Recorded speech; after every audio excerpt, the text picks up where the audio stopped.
Hi guys, welcome back to Batola Baba Aka B Square. Today we will talk about Hari Singh Nalwa. Hari Singh Nalwa is regarded as the greatest general of all times. He was the commander in chief of the Sikh Khalsa army under Ranjit Singh, and he died in 1837 while defending the Jamrud fort at Khyber Pass. He fought and won numerous battles, of which 20 were major ones. Under his military leadership, western boundaries of the Sikh Empire covered Khyber Pass. Now let's talk about Khyber Pass. Khyber Pass is one of the most important parts of undivided India, and it covers 20 miles across Safed Ko, which is in Hindu Kush range. And Khyber Pass links Central and South Asia. In present day, it lies on the border of Pakistan and Afghanistan. And before British, all foreign invasions into India were routed through Khyber Pass. Let's talk about Hari Singh. Hari Singh was born in the Uppal Khatri caste, and his forefathers served under the Sukarchakia missile, and they served the forefathers of Ranjit Singh. His name stuck terror into the hearts of enemies, especially the Afghans. And there's a local saying that when the Yusufzai mothers weren't able to make their babies sleep, so they used to scare them by saying that sleep as Nalwa will come. How Hari Singh became Nalwa. Hari Singh, who is hailed as a champion of Khalsa, is also referred to as Bagmar, that is a tiger killer. As the legend goes, once he was attacked by a tiger and he single handedly killed it. In fact, the name Nalwa or the title Nalwa itself means a tiger killer. The rise of Nalwa. Ranjit Singh admired his skills as a horseman and a musketeer, and the fact that Nalwa's ancestor had served Ranjit Singh's ancestor helped him. Nalwa thus became Ranjit Singh's personal assistant, and he was commissioned as a Sardar in 1804 at 14 years of age. Now let's talk about major conquests and contributions of Nalwa.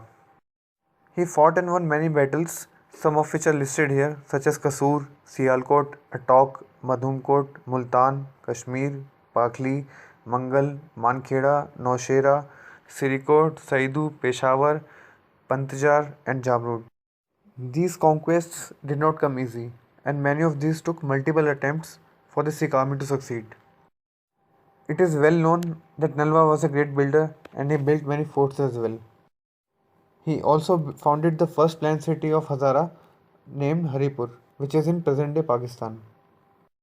He served as the governor of Kashmir, Peshawar, and Hazara multiple times. His administered area covered one third of total Sikh Empire. He also established a mint to facilitate revenue collection for the Sikh Empire. Now let's talk about Kashmir under Hari Singh Nalwa. Nalwa was part of the multiple attempts to conquer Kashmir, and he also served as the governor of the place. The Sikhs took Kashmir in 1819 AD after 67 years of Afghan rule and after the pleas of the Hindu Brethren. His rule in Kashmir is sometimes considered oppressive, and cow slaughter was banned at that time in Kashmir and carried a death penalty. Also, Azan, which calls for jihad and caused unrest, were also banned. In the Jamia Masjid in Srinagar was closed down. Also, heavy taxes were levied on Muslim subjects.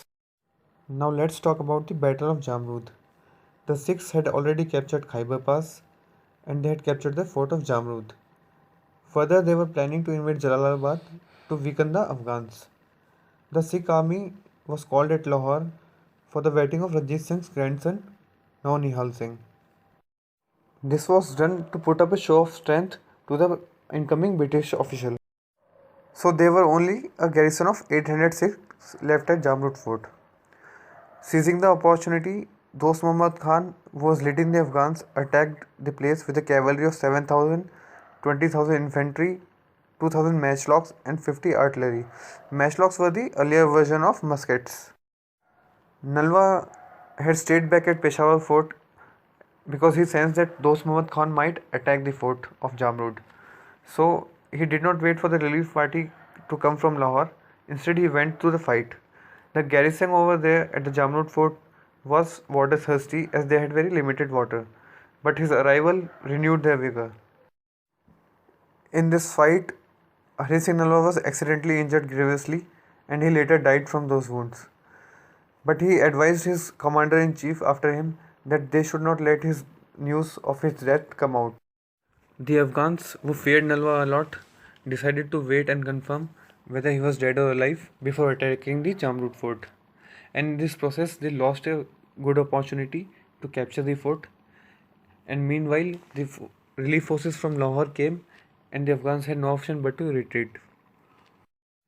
So, even in death, Nalwa kept the Afghans terrified and at bay. With the death of Nalwa, an era came to an end. He stopped the last foreign invasion into the subcontinent through Khyber Pass and thereby permanently blocked it.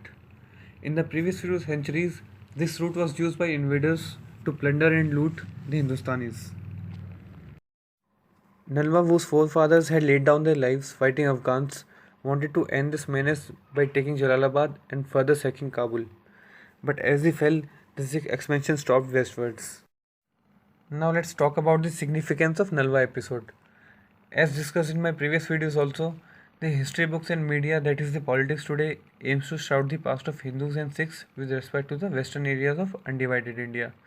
The Sikhs, who had established their rule over the present-day Pakistan up to Khyber Pass, were a dominant force in the region, and these areas remained the frontier unless occupation by the British.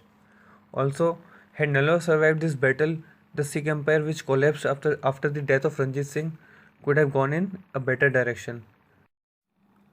2 centuries on, and Britain, Russia, US, NATO, nobody has been successful in affecting law and order in this region and containing the Afghans.